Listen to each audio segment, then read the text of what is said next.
মালিক, তুই কি করলি? আমি এটা খেতে যাচ্ছিলাম, তুই ফেলে দিলি কেন খাবারটা? মালিক এই খাবারে বিষ মেশানো আছে মালিক। বিষ মিশানো আছে? কি বলছিস তুই? খাবারে বিষ মিশানো থাকবে কেন? হ্যাঁ মালিক, আমার কথা বিশ্বাস করুন, এর মধ্যে বিষ আছে মালিক। কেন সেটাই তো জিজ্ঞেস করছি, কেন বিষ থাকবে খাবারের মধ্যে? বিষ? কিসের বিষ? আর কোথায় বিষ? সেই কখন থেকে শুনতেছি বিষ বিষ বিষ। এই খাবারে বিষ আছে। ঠিক আছে, বুঝলাম এই খাবারে বিষ আছে, কিন্তু বিষটা মিশিয়েছে কে? ম্যাডাম। তো সাহস তো কম নয়, তুই আমার স্ত্রীর গায়ে ব্লেম দিচ্ছিস।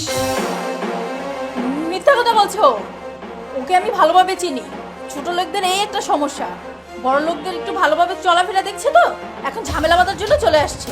তোর অন্য যে কোনো কথা আমি বিশ্বাস করতাম, কিন্তু আমার ওয়াইফের নামে তুই মিথ্যাচার করেছিস, এটা কখনো বিশ্বাসযোগ্য নয়। বিষয়টা এমন না মালিক, আমার কথাটা একটু বিশ্বাস করেন আপনি। আর যদি এমনই হতো তাহলে আমি আপনাকে খাবার থেকে কেন আটকাতাম? ও না আমার দিকে খারাপ নজরে তাকায়, আর আমি তোমাকে বলে দেব এর জন্য আমার নামে এইসব কথা বলছে। তুমি ওর কথা একদম বিশ্বাস করবে না। তোর এত বড় সাহস, এত বড় সাহস, এত বড় সাহস, তোর এত বড় সাহস, তুই আমার ওয়াইফের দিকে বাজে নজরে তাকাস? তোকে আমি অনেক ভালো মনে করেছিলাম, অনেক ভালোবেসেছিলাম। আরে ও তো আমার ওয়াইফ, তোর ম্যাডাম হয়, তুই কিভাবে ওর দিকে তাকালি? ছি রামু, তুই যে থালায় খাচ্ছিস সেই থালায় ফুটো করতে চাচ্ছিস। তোর মতো এমন নষ্ট চরিত্রের লোককে আমি আমার বাসায় রাখবো না। তুই এই মুহূর্তে আমার বাড়ি থেকে বেরিয়ে যা, বেরিয়ে যা। বেরিয়ে যাব, যাওয়ার আগে সত্যটা জেনে নিন। বল, বল তোর কি সত্য শুনি। আমি যখন ঘর পরিষ্কার করতেছিলাম, শোনো, আজকে ভালোবাসা ওর জন্য বার্গার নিয়ে এসেছি। যখন ও এটা খাবে ওর খেলা খাতো, তারপর ওর সব সম্পত্তি নিয়ে আমরা সুখে শান্তিতে থাকবো।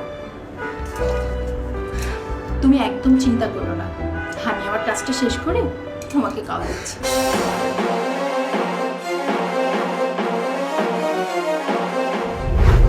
আচ্ছা, তুই তাহলে বলতে চাচ্ছিস আমার স্ত্রী বার্গারে বিষ মিশিয়েছে?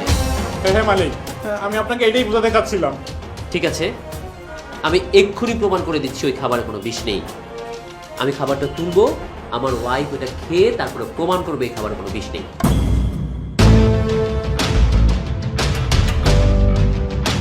রিয়া, তুমি বার্গারটা খেয়ে নাও, আমি ওকে প্রমাণ দিতে চাই এই বার্গারে কোনো বিষ নেই।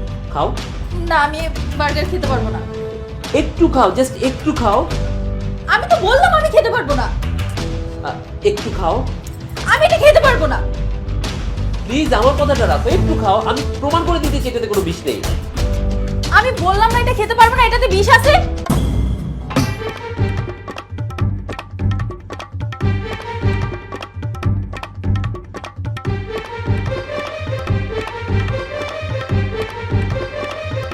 তুমি এই মুহূর্তে আমার বাড়ি থেকে বেরিয়ে যাও। ডিভোর্সের কাগজ আমি তোমাকে তোমার বাড়িতে পাঠিয়ে দিব। প্লিজ তুমি আমাকে ক্ষমা করে দাও। দেখো এরকম ভুল আমি আর কখনো করবো না। তোমার জন্য কোনো ক্ষমা নেই, বাড়ি থেকে বেরিয়ে যাও, বেরিয়ে যাও বলছি।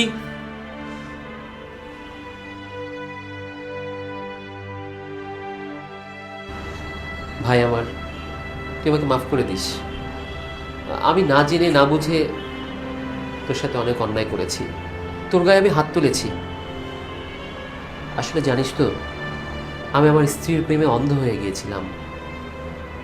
আমার চোখে যেন একটা কালো কাপড় বাঁধা ছিল, আমি ভালো মন্দ কিছু বুঝতে পারছিলাম না। আর তুই নিজে জেনে বুঝে আমার জীবন বাঁচিয়ে দিলি। আমাকে তুই মাফ করে দিস। মালিক আমাকে লজ্জা দিবেন না, এখন আমি আপনার জীবন যেভাবে বাঁচাইছি সামনেও আমি আপনার জীবন বাঁচাবো। আমি আপনার লবণ খাইছি মালিক, যা হয়েছে তা ভুলে যান মালিক।